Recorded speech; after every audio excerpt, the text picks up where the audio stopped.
Hey, what's up guys? I'm doing a response to Gamester81's video on 7th generation consoles, and I'm going insane right now because I just recorded this whole thing. It was 9 minutes long, and I forgot to delete some old videos, and it said my disk was full.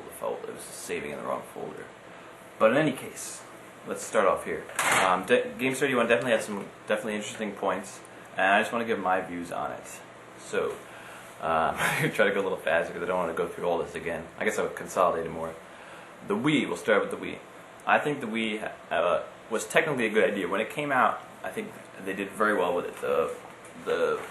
It really took off. They're going to the casual market, and it really worked out for them. People have bought the system. It really took off back when it was coming out. I'm not sure how it's doing now, but I know that it was really selling very well for the first year or two after it came out.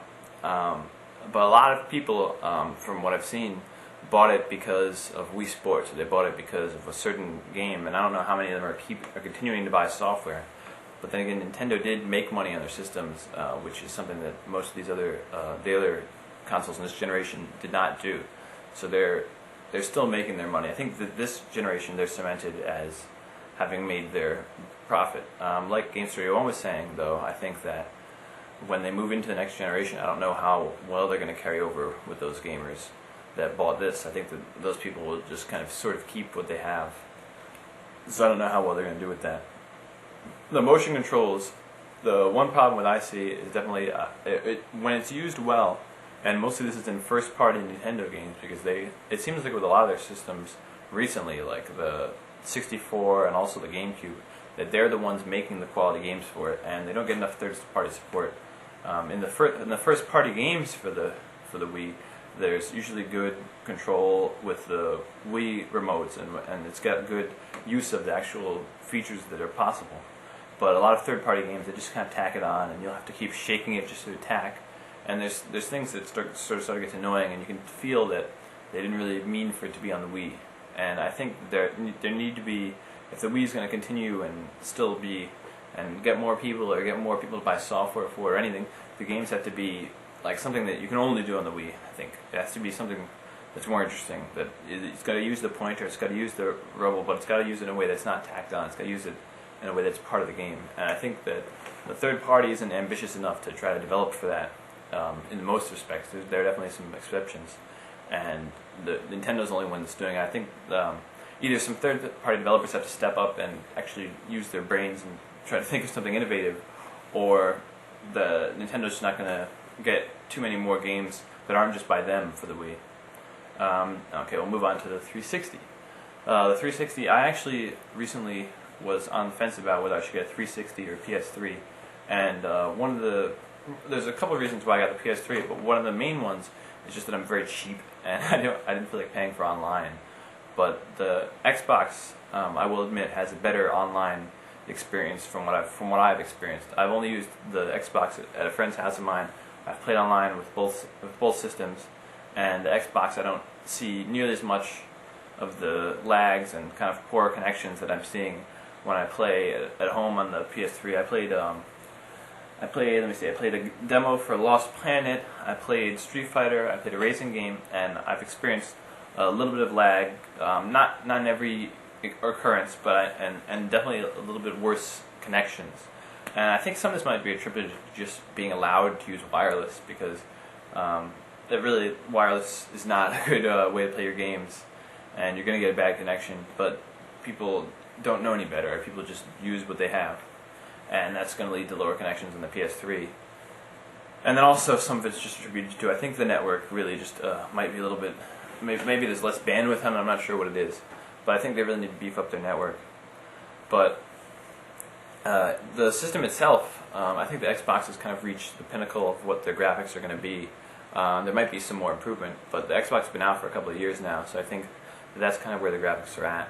But personally, I'm not really big into graphics. I think that the systems need to really get more interesting games and more innovative and interesting things happening in the game rather than just graphically. I think that some of these newer games for digital download and those sorts of things that are like 2D platformers or 2D games, not to say that the game should be 2D, but just that when there's someone focusing on the gameplay to a great extent, I think that makes a better game. If they can work a balance in where the graphics are there, but the graphics aren't the game. The game should be the gameplay. There's too many first-person shooters coming out, and every first-person shooter just has better graphics than the last first-person shooter. But the gameplay hasn't changed too much in the game. There's nothing too interesting happening there that you haven't seen before. I think they need to really step it up and try to work on something new, something more interesting and innovative, so that I'm motivated to buy the game. I'm motivated to see it. And I know a lot of us here are retro gamers, and we're playing the old games. And these old games have longevity. They're still interesting. We still want to play. We still want to play and replay games from these old systems. And these newer systems, I don't think that there are too many games that are out now that are really keeping our attention like that, and are really interesting enough and fun enough for us to want to continue replaying them over and over again. There's a lot of games where you'll play the game and then 10 hours, 20 hours, and that's it. That's the game, and it's sort of just there's no replay value for them. Now, in some respects, I think that these kind of games are interesting because it becomes an entertainment. It becomes sort of like a movie.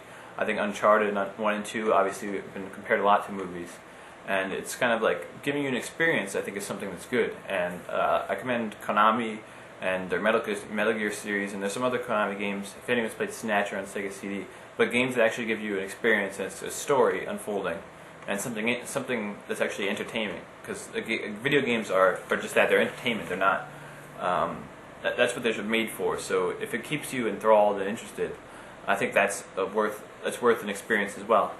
But I think there just aren't enough games that are becoming innovative and interesting in this new generation. And then the last system I guess to talk about is the PS3, and I think, like Gamester said, I think it's going to do well now that the price has dropped, because frankly, when it first came out, it was too expensive for a game system. $500 is too much.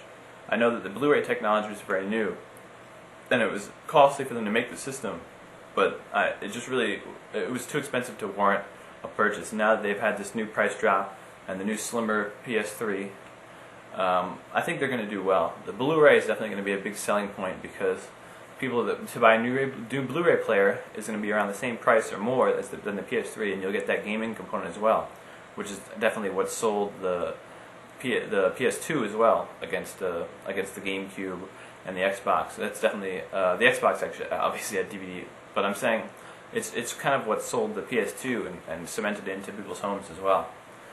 And so basically, those are my thoughts. I think I'm missing a couple things from my last espousing or my last comments on this, but I'm gonna have to go with this. And hopefully, more people make some responses to Gamester 81's video. I think it's a good discussion to start, and I'll see you guys later.